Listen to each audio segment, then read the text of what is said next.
ጠላት አንተን ፊት ለፊት መግጠም ሲፈራ ወኔና ክንድህ መቋቋም ሲያቅተው የሚመዘ የመጨረሻው የጥፋት ካርድ ምን እንደሆነ ታውቃለህ። ያፋብን ተቀዳሚ ምክትል ሊቀመንበር የሆኑት መከታው ማሞ ከሰሞኑ የተናገሩት አንዲት አጭር ግን እጅግ ጥልቅ የሆነች ሐሳብ አለች። ይህች ሐሳብ ልክ እንደ መብረቅ ጭንቅላትን የምታነቃ ልክ እንደ ጧፍ የጠላትን የሴራ ጉድጓድ ቁልጭ አድርጋ የምታሳብቅ ናት። እሳቸው ያነሱት ጉዳይና ያጋለጡት ሴራ እያንዳንዱን አማራ ቆም ብሎ አምሮውን ሰብስቦ በጥልቀት እንዲመረምር የሚያስገድድ ነው። ጥያቄው ይህ ነው። የፌደራል መንግስቱና መላው የፖለቲካ መዋቅር ለምንድነው የፋኖን አንድነት ልክ እንደ ሞት ጽዋ የሚፈራው? መከታው ማሞ እንዲሉት የአማራ ኃይሎች አንድ እንዳይሆኑ በመጀመሪያው ምዕራፍ እጅግ ግዙፍ ስራ ተሰርቶባቸዋል። ያንን ሁሉ መሰናክል ጥሰው የልብ ትርታቸውን አዋህደው የትግል ዑደታቸውን አስተባብረው አንድ ከሆኑ በኋላስ ጠላት ተስፋ ቆርጦተኛ በፍጹም ይልቁንም ያንን የተቋጠረ አንድነት ለማፍረስ ዛሬ ላይ ሌት ተቀን ከምንጊዜውም በላይ በከፍተኛ ደረጃ ሴራ እየተጎነጎነ እየተሰራባቸው ነው። እስክንድር ነጋ የተገባ የአብይ አህመድ መንግስት ለእስክንድር ነጋ ለዘብተኛ አቋም እንዳለው ግልጽ ነው። መከታው ማሞ አንድነታችን ለመበተን እየተሰራ ነው ማለታቸው ምን ፍጭ ገጥሟቸው ነው? ለምንድነው ሚሊዮኖች ቢሊዮኖች መሳሪያ ለመግዛት ብቻ ሳይሆን ወንድምን ከወንድም ለማጋጨት የሚፈሱት? ለምንድነው የጠላት ዋነኛው የጦር ሜዳ የፋኖች የትግል ምሽግ መሆኑ ቀርቶ የፋኖች ስነ ልቦናና አንድነት የሆነው? ይህን ሚስጥር የፋኖ ጠላት ከፋኖ ቀድሞ በሚገባ ተረድቶታል። ላለፉት 50ና 60 ዓመታት የተበተነ ህዝብ ጣፈንታው ምን እንደነበር እናውቃለን። በየገደሉ ተወረወረ፣ ርስታቸው ተነጠቀ፣ በማንነታቸው ብቻ መጤ ተብለው ተዋረዱ። ታዲያ ዛሬ ያ የተበታተነ አንገቱን የደፋ ህዝብ ህልውና አደጋ ላይ ወድቋል። ማንነት ሊጠፋ ነው ብሎ አምኖ መከራውን በጋራ ለመመከት ታሪካዊ በደሉን ለመፋረድ በአንድነት ሲነሳ የሚፈጠረውን የምድር ላይ ተአምር ጠላት ጠንቅቆ ያውቃል። ዛሬ ላይ የህልውና ትግላቸው ያለው የጠላት ታንክ አፈሙዝ ስራ አይደለም። የትግላቸውን ብርት ያለው የራሳቸው አንድነት ድንኳን ውስጥ ነው። መከታው ማሞ ያጋለጡት ይህ የክፍፍል ሴራ በትክክል እንዴት ነው የሚሰራው? የ60 ዓመታት የጅምላ ክህደትና የመከራ ታሪካቸው ዛሬ በአንድነት ካልዘጉት ነገ ምን ይጠብቃቸዋል? የተበታተነ ህዝብ እጣ ፈንታ የት እንዳደረሰ አይተናል። የተደራጀ ህዝብ እጣ ፈንታስ ምን አይነት ኃይልና ተአምር ይፈጥራል? ይህን የህይወትና የሞት የህልውናና የጥፋት የውርደትና የክብር ምስጢር አብረን እንመርምረው። ክቡራን ሆይ እንዴት ሆኖ ነው ለአንዲት ሀገር ሉዓላዊነትና አንድነት ከአድዋ እስከ ማይጨው አጥንቱን የከሰከሰ እኔ ማለት ትቶኛ በሚል ሰፊ ማዕቀፍ ውስጥ ራሱን ያሟሟ ህዝብ በገዛ ላቡና ደሙ ባቀናት ሀገር ላይ ለ60 ዓመታት ያክል መጤና ሰፋሪ እየተባለ ለመፈናቀልና ለጅምላ እልቂት የተዳረገው? በዓለም ታሪክ የገዛ ቤቱን የገነባ ግን በገዛ ቤቱ በረንዳ ዳሪ የሆነ ህዝብ እንዴት ሊፈጠር ቻለ?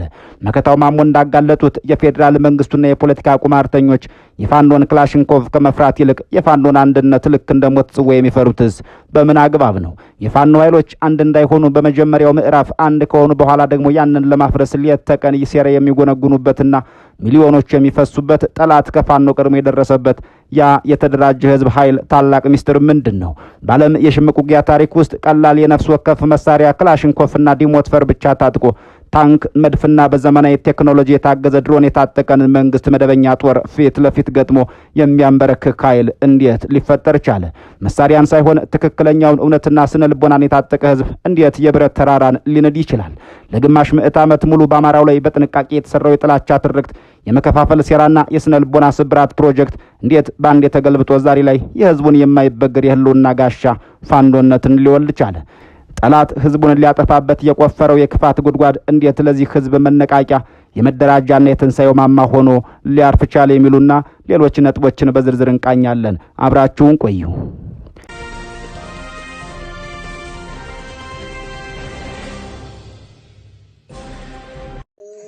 በእኛስ ጊዜ ለኛ ቀላል ሊመስለን ይችላል። ቀላል አይደለም። ስንት ጓዶቻችሁን ያጣችሁት ለዚህ ለአንድነት አንድ ሆነን ለመታገል። ሌላውን ተውት። አንድ ሆነን ለመታገል ምን ያህል መስዋዕትነት ነው ያስከፈለን? እምናምናቸውን የምንወዳቸውን ጓዶቻችንን አላጣንም እንዴ? ብዙ ነገር ነው ያጣነው። ነገር ግን በጅምላ ተምንጨፈጨፍ በሰፈራችን በቤታችን እያንኳኳ ሊገለን የመጣነውን ኃይል ደግሞ ተደራይተን በመከት ማሸነፍ ስላለብን ነው።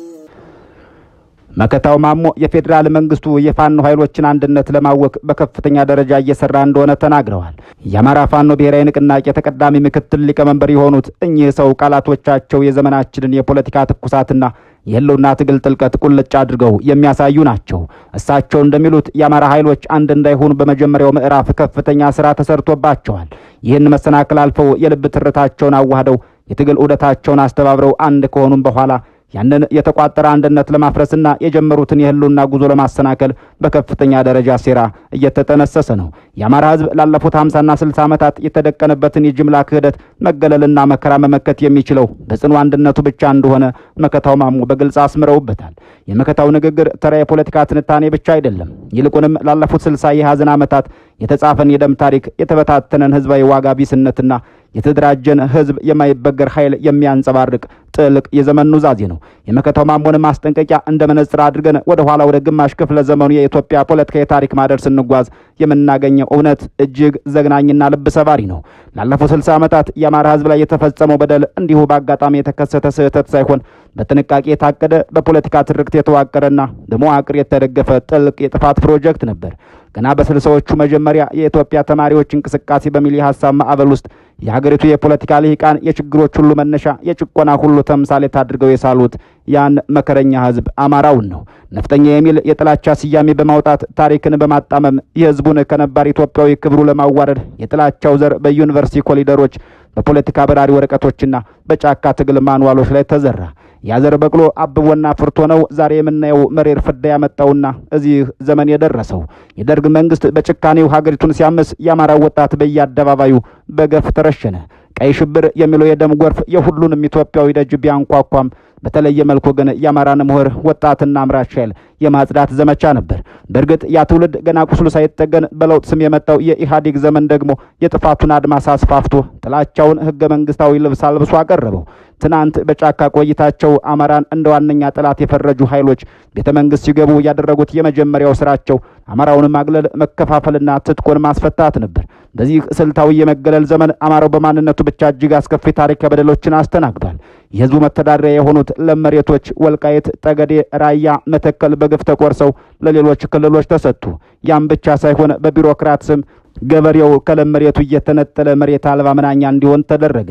ድንበር ተሰመረ። ወንድም ከወንድሙ ተለየ። መሬቱን የተቀማው አማራ ማንነቱን እንዳይጠራ፣ ቋንቋው እንዳይናገር ታፈነ።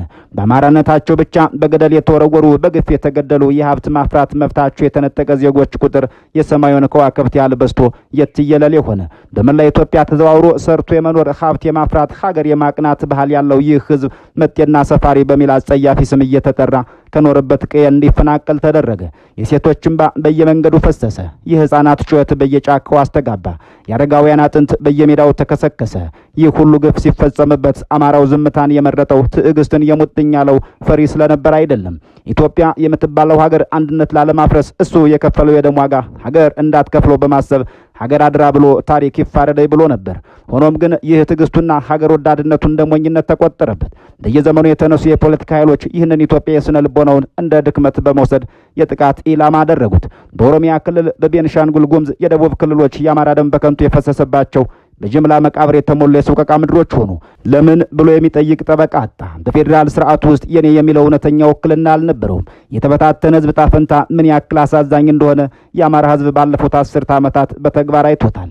የተበታተነ ህዝብ የነፋስ አሻንጉሊት ነው። ማንም ይነሳና ይረግጠዋል፣ ማንም ይነሳና ያዋርደዋል። የተበታተነ ህዝብ መሪ የሌለው መንጋ በመሆኑ ተኩላ በገባበት ቁጥር እየተነጠቀ የሚያልቅ ምስኪን ሆነ። የተበታተነ ህዝብ ታሪክ አይሰራም፣ የታሪክ ሰለባ እንጂ የታሪክ ባለቤት መሆን አይችልም። በማንነቱ አይኮራም። አንገቱን ደፍቶ እጣ ፈንታውን በሌሎች እጅ ላይ ጥሎ የሌሎችን የፖለቲካ ቸርነትና ምህረት እየለመነ ይኖራል። መከታው ማሞ በትክክል እንዳስቀመጡት ይህ የጅምላ ክህደትና ውርደት የአማራን ህዝብ ለዘመናት አንገቱን አስደፍቶት ኖሯል። ጥንካሬው በውስጡ እያለ የጀግንነት ደም በስሩ እየተዘዋወረ ነገር ግን ባለመደራጀቱና ባለመተባበሩ ብቻ የፖለቲካ ቁማርተኞች መጫወቻ ሆኖ ቆይቷል። የተበታተነ ህዝብ ድምፁ አይሰማም። 1 ሚሊዮን ሰው በተለያየ አቅጣጫ ቢጮህ ድምፁ የጩኸት ግርግር እንጂ የመብረቅ ኃይል አይኖረውም። ነገር ግን የ1 ሚሊዮን ሰው በአንድ ልብ፣ በአንድ ዓላማ፣ በአንድ ድምፅ እምቢ ካለ ተራራውን ያናውጣል፣ የጠላትን ልብ በሽብር ይሞላዋል። የአማራ ህዝብ የተበታተነ ህዝብ ሆኖ በቆየባቸው ዓመታት ያተረፈው ሞትን፣ ስደትን፣ ውርደትንና ሐዘንን ብቻ ነው። ቤቱ ሲቃጠል፣ ልጆቹ ሲታረዱ የድረሱልኝ ጥሪው አየር ላይ ተኖ ከመቅረት አልፎ የሚታደገው አካል አልነበረውም። የህግ ከለላ፣ የመንግስት ጥበቃ ሲነፈገው ራቁቱን ለቀስተኛ የተጋለጠ ኢላማ ነበር። ነገር ግን ታሪክ ሁልጊዜም በአንድ አቅጣጫ አይጓዝም። የጭቆና ጽዋ ሲሞላ የሰቆቃው ቋት ሲፈነዳ ህዝቡ ከእንቅልፉ ይነቃል። የተደራጀ ህዝብ እጣ ፈንታ ደግሞ ከመሞት ወደ ህይወት፣ ከውርደት ወደ ክብር የሚደረግ የትንሣኤ ጉዞ ነው። የተደራጀ ህዝብ በማዕበል እንዳይናወጥ የብረት ምሰሶ ነው። በርካቶች እንደሚሉት ፋኖ የዚህ የአማራ ህዝብ የመደራጀትና የህልውና ትግል ማሳያ ነው። ፋኖ በየጫካውና በየተራራው የወጣው ስልጣን ፈልጎ ሳይሆን የሌሎች መብት ለመርገጥ አይደለም። ፋኖ ያፈሰሰው የንጹሃን ደም፣ ያ የተገፈው የአማራ ማንነት፣ ያ የተረገጠው ሰብአዊ ክብር የወለደው የቁርጥ ቀን ጋሻ ነው። የተደራጀ ህዝብ ኃይል አለው። ጠላቶቹን አስማምቶ በድርድር ጠረጴዛ ላይ የሚያስቀምጠው ያ የተደራጀ ክንዱ ነው። የተደራጀን ህዝብ ማንም አይደፍረውም። የራሱን ዕጣ ፈንታ በራሱ እጅ ይጽፋል። የልጆቹን መጻኢ ዕድል በደሙ አትሞ ያረጋግጣል። አንድነት ማለት ዝም ብሎ መተቃቀፍ አይደለም። አንድነት ማለት የጋራ ዓላማን ሰንቆ የጋራ ጠላትን ለይቶ ወደ አንድ ግብ በአንድነት መገስገስ ማለት ነው። መከታው ማሞ የአማራ ህዝብ ከዚህ ጅምላ ክህደት ሊድን የሚችለው በአንድነቱ ብቻ ነው ሲሉ ይህንን የማይበገር የተደራጀ ህዝብ ኃይል በሚገባ ተረድተውታል። አንድ የሆነ የአማራ ህዝብ ድሮም ቢሆን ታሪክ ሰርቷል። ዛሬም የራሱን የህልውና ታሪክ እየጻፈ ይገኛል። የፌዴራል መንግስቱና የፖለቲካ ሴረኞች ይህንን አንድነት ኃይል ስለሚያውቁት ነው ፋኖን ለማወክ አማራውን ለመከፋፈል ሌት ተቀን እየተጉ ያሉት። ጠላት ሁልጊዜም የሚፈራው የጦር መሳሪያ ብዛት ሳይሆን የልብን አንድነት ነው። ጥይት ሊያልቅ ይችላል፣ መሳሪያ ሊበላሽ ይችላል። ነገር ግን አንድ የሆነ ህዝብ በጋራ የቆመ መንፈስ መቼም አይበገርም። ለዚህም ነው መከታው ሲገልጹ አንድ እንዳይሆኑ ተሰራባቸው፣ አንድ ከሆኑ በኋላም አንድነታቸውን ለማፍረስ እየተሰራ ነው ያሉት። ጠላት የጥፋት መረቡን የሚዘረጋው በመሳሪያ ብቻ አይደለም፣ በሐሰተኛ ትርክት የጥርጣሬ ዘር በመስራት አንዱን ወንድም በሌላው ወንድም ላይ በማነሳሳት ጭምር ነው። መከታው ማሞ ይላሉ፣ የአማራ ህዝብ ሆይ የትናንቱ የ60 ዓመት የመከራና የሰቆቃ ታሪክን አትርሳ። ያኔ የተጠቃኸው ደካማ ስለነበርክ ሳይሆን የተበታተንክ ስለነበርክ ነው። ዛሬ ላይ የጀመርከው የመደራጀት በአንድነት የመቆም ጉዞ ወደ ኋላ የማይመለስ የህልውና ዋስትና ነው። የተበታተነ ብዚኮን ያገኘው ሞትን ነው። የተደራጀ ህዝብ ስትሆን የምታገኘው ግን ነጻነትን፣ ክብርህንና ዘላቂ ስምህን ነው። ዘላቂ ሰላምህን ነው። በመከፋፈል ውስጥ ጥፋት፣ በአንድነት ውስጥ ግን ትንሣኤ አለ። የመከታው ማሞ ንግግር የዘመናችን የማንቂያ ደወል ነው። ይህ ደወል የሚናገረው አንድ እውነት ቢኖር ማንም ከውጭ መጥቶ ሊያድን ማንም መጥቶ ሊጠብቅ እንደማይችል ነው። አዳኙ አማራ ጠባቂ ጋሻው ያው ራሱ የፈጠረው በደም ያጸናው አንድነቱ ብቻ ነው። ጠላቶቻቸው አንድነታቸውን ለማፍረስ ቀን ከሌት ሲተጉ፣ እነርሱ ደግሞ ያንን አንድነት እንደ ብሌናቸው ጠብቀው እንደ ሃይማኖት ሊጸኑበት የተገባ ነው። ለአማራ ህዝብ ከዚህ አንድነት ውጭ ያለው አማራጭ አደገኛና ወደ አሳዛኙ የተበታተነ ህዝብ ጣፈንታ መመለስ፣ የጠላትን ሰይፍ በአንገታቸው ላይ በገዛ እጃቸው መሳል እንደማለት ነው። የፋኖ አንድነት የአማራ ህዝብ የመኖርና ያለመኖር ጉዳይ ነው። በጽናት በመተማመንና በአርቆ ሀሳቢነት ብቻ የሚሻገሩት የህልውና ድልድያቸው ነው። ታሪክ በገዛ ደግሞ የጻፋቸው እውነታዎች መቼም ቢሆን አይደልዝም። በሰው ልጅ የህይወት ጉዞ ውስጥ ከሁሉም በላይ የሚያስገርመው ያሳዛኝ ዕጣ ፈንታ ጥግ ቢኖር የገዛ ቤቱን በላቡ አቅንቶ በደሙ አስቦና በአጥንቱ አቁሞ እሱ ራሱ ግን በዚያው ቤት ውስጥ በረንዳ ዳሪ ባይተዋርና የጥቃት ኢላማ ሲሆን ማየት ነው። ላለፉት 100ና 200 ዓመታት የኢትዮጵያ የምድር ስፋትና የነጻነት ከፍታ ሲለካ ማተሚያውና መለኪያው የአማራው አጥንትና ደም ነበር።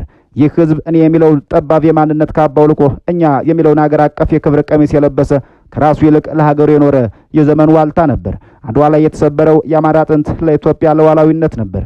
ማይጨው ላይ የፈሰሰው የአማራ ደም የጥቁር ህዝቦች የነጻነት ሰንደቅ እንዳይደፈር ነበር። በታሪክ ማህደር ውስጥ አማራ ማለት ለሀገር አንድነት ሲል ራሱን የሰዋ ልጆቹን ለጦርነት የገበረ የራሱን ጓዳ ባዶ አድርጎ የሀገርን አደባባይ ያሞቀ መስዋዕት ህዝብ ነው። ነገር ግን የዘመናት ውደት ተገለበጠ። ያችሱ በደሙ ያቆማት ሀገር፣ ያችሱ ባጥንቱ ከስክሶ ያጸናት ምድር ለሱ መጠለያ መሆን አቃታት። ላለፉት 60 ዓመታት ፖለቲካው ፊቱን አዞረበት። በሀገር ግንባታው ውስጥ ያደረው አስተዋጽኦ እንደ ወንጀል ተቆጥሮ ነፍጠኛ በሚል የጥላቻ ፍላጻ ተወጋ። ሀገር አንድ የማድረግ ታላቅ ራዩ እንደ ጭቆና ተተረጎመ።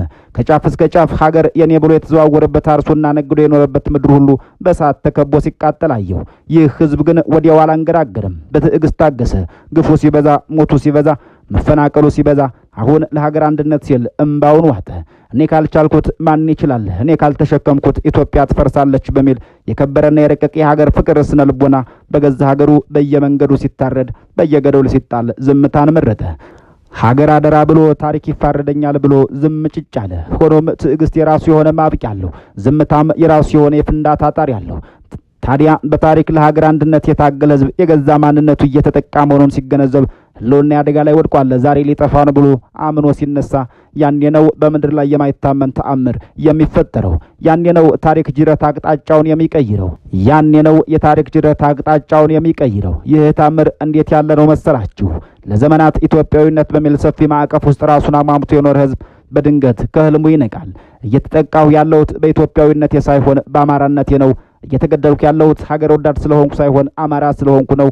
መሬቴን እየተቀማሁ ርስቴን እየተነጠቅኩ ያለሁት አማራ በመሆኔ ብቻ ነው የሚለው መሪር እውነት ሲጋት የህሊናው መነጽር ይጠራል። ይህ መነቃቃት ተራ የፖለቲካ መነቃቃት አይደለም። ከሞት አፋፍ የተመለሰ የአንድ ህዝብ የትንሣኤ ጥሪ ነው። ለሀገር ብሎ ትጥቁን የፈታው ለሀገር ብሎ አንገቱን የደፋው ህዝብ የሞት ጽዋ በደጅ ደርሷል፣ ልጆችን ለማትረፍ መነሳት አለብኝ ብሎ ሲደራጅ የፍርሃት ግድግዳዎች ይናዳሉ። ሞትን መፍራት ያቆማል። ምክንያቱም ከተደራጀ የሚሞተው በክብር እየታገለና ታሪክ እየተሰራ መሆኑን ያውቃል። ካልተደራጀ ግን አንገቱን ደፍቶ እንደ በግ እየታረደ እንደሚሞት በተግባር አይቶታል። ይህ የተደራጀ ህዝብ ጣፈንታ የሚፈጠረው ተአምር ዛሬ በአማራ ክልል በግልጽ እየታየ ያለው የፋኖ እንቅስቃሴ ህያው ምስክር ነው። ወደ ዛሬው የአማራ ምድር ስንመለከት የምናየው ተራ የትጥቅ ትግል አይደለም። የምናየው የተበሳጨ ወጣት አመጽ ብቻም አይደለም። በአማራ ክልል ተራሮች፣ ሸለቆዎችና ጫካዎች ውስጥ እየታየ ያለው እንቅስቃሴ የ60 ዓመታት የህዝብ ሰቆቃ የወለደው ከግማሽ ምዕተ ዓመት በላይ የታፈነ የቁጭት እሳተ ገሞራ ፍንዳታ ነው። ፋኖ ማለት ያ ላለፉት ዘመናት በየቦታው በግፍ የተገደለው የአማራ ህዝብ የደም ጠብታ ተሰባስቦ የፈጠረው ማዕበል ነው። ፋኖ ማለት ስለ ሀገር ስል ማንነቴን ረሳሁ፣ እናንተ ግን ማንነቴን እያስታወሳችሁ ረዳችሁኝ፣ አሁን ግን በቃኝ ያለ ህዝብ የህልውና ጋሻ ነው። በታሪክ ትልቅ ስፍራ ያለው ህዝብ ተደራጅቶ ለራሱ ህልውና መታገል ሲጀምር ጠላቶቹ ፈጽሞ ሊገምቱት የማይችሉት ኃይል ይፈጠራል። ምክንያቱም ይህ ህዝብ የጦርነትና የጀግነት ጥበብ በዘረመሉ ውስጥ ያለ ነው። ዘመነ ካሴ እንዳለው ፋኖ ምንም እንኳን የሽምቅ ተዋጊ ቢሆንም የሚካሄዱ ውጊያዎች ግን መደበኛዎች ናቸው። በሽምቅ ተዋጊዎች ታሪክ መድፍና ታንክ፣ ዙና ድሮን የታጠቀን የመንግስት ኃይል በክላሽና በዲሞትፈር የገጠመ ህዝብ ቢኖር አማራ ብቻ ነው ይላል። አባቶቹ ተራራን ያንቀጠቀጡ ሸለቆን ያናጎጡ መሆናቸውን ያውቃል። ያ ለዘመናት አንገቱን አስደፍቶት የነበረው ትርክት ሲሰበር፣ ያ እንደ ኃጢአት ሲቆጠርበት የነበረው ማንነት ወደ ክብር ሲለወጥ ወጣቱ ሞትን ንቆ ወደ ጫካ ይተማል። ፋኖነት ስልጣን ለመያዝ ወንበር ላይ ለመቀመጥ ወይም ሌላውን ለመጨቆን የተመሰረተ እንቅስቃሴ አይደለም። ፋኖነት ከምንም በላይ መኖር እፈልጋለሁ፣ እንደ ሰው መከበር እፈልጋለሁ፣ በገዛ ሀገር የመጤ መባልን አልቀበልም፣ አባቶች በደማቸው ባቆዩት ምድር ላይ እንደ ባዕድ መቆጠርን እምቢ ብያለሁ የሚል የነጻነት አዋጅ ነው። ዛሬ በአማራ ክልል የሚስተዋለው የፋኖ እንቅስቃሴ ትናንትና የተበታተነ የነበረው ህዝብ ዛሬ በአንድ ልብ ሲመታ የፖለቲካው ጀልባ እንዴት እንደሚናወጥ ማሳያ ነው። ፌዴራል መንግስቱም ሆነ ታሪካዊ ጠላቶቹ ይህ ህዝብ ለዘላለም የተኛ በከፋፋይ የፖለቲካ ሴራ እርስ በርሱ የሚባላ መስሏቸው ነበር። መከታው እንዳለው ፋኖዎች የሚያምኑት ፈጣሪ ያግዟቸው በበርካቶች ተሞክሮ ያልተቻለ አንድነት በፋኖ ኃይሎች ግን በ3 ዓመት ትግል ውስጥ ተሳክቷል። የአማራ ጠላቶች አማራን ማጥፋት ቀላል ነው፣ ምክንያቱም እርስ በርሱ አይስማማም የሚል የዘመናት ስሌት ነበራቸው። ነገር ግን ህልውናው አደጋ ላይ ሲወድቅ፣ በሰይፉ በአንገቱ ላይ ሲያርፍ ያ የተበታተነ ህዝብ ልዩነቱን ወደ ጎን ትቶ በአንድ ዓላማ፣ በአንድ ሰንደቅ፣ በአንድ ትግል መንፈስ ሲነሳ ያሰቡት የጥፋት ስሌት ሁሉ እንደ ጉም ተነነ። እንግዲህ የተደራጀ ህዝብ ጣፈንታ እንዲህ ተአምር ይሆናል። የተደራጀ ህዝብ ኃይሉ በመሳሪያው ብዛት በታንኩና በመድፎ አይደለም። የፋኖ ኃይል ያለው በሚያነግበው ክላሽንኮቭ ሳይሆን በውስጡ ባለው እውነት ላይ ነው። እውነቱ ደግሞ ይህ ነው። የተዋጋሁት ያለሁት ላለመሞት ነው። እየተዋጋሁ ያለሁት ዘሬን ከምድረ ገጽ ላለማስጠፋት ነው። ይህንን እውነት የሰነቀ ህዝብ በምንም አይነት ምድራዊ ኃይል አይሸነፍም። ከሞት ጋር ፊት ለፊት የተፋጠጠ ሰው ሞትን አሸንፎታልና የፋኖ እንቅስቃሴ ላለፉት 60 ዓመታት የተሰራውን የሐሰት ትርክት፣ የጥላቻ ግንብና የመገለል ፖለቲካ ከስሩ እየነቀለ ይመስላል። የፋኖ ትግል አማራውን ከስነ ልቦና እስራት ነጻ ያወጣ የብርሃን ጸዳል ነው። ትናንት በማንነቱ እንዲያፍርና አንገቱን እንዲደፋ ይደረግ የነበረው ወጣት ዛሬ በፋኖነት በአማራነቱ ኮርቶ ትከሻውን አቅንቶ የአባቶች